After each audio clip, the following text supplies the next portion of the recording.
Hey, in this video we are going to learn how to sign up in your FireKirin account. First of all, make sure that you are connected to your internet.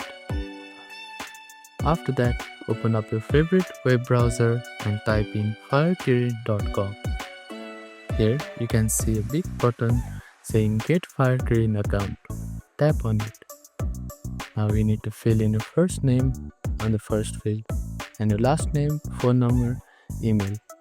And you need to upload a photo ID, which can be state ID or driver license.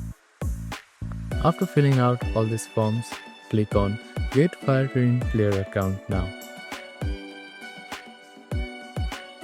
After that, download FireKirin application and log in and start playing. Open the app and log in using your credential. Explore the variety of games available and enjoy your gaming experience. Ensure you are in a region where FireKirin services are available and always play responsibly. So that is how you can sign up for FireKirin account. Thank you for watching this video.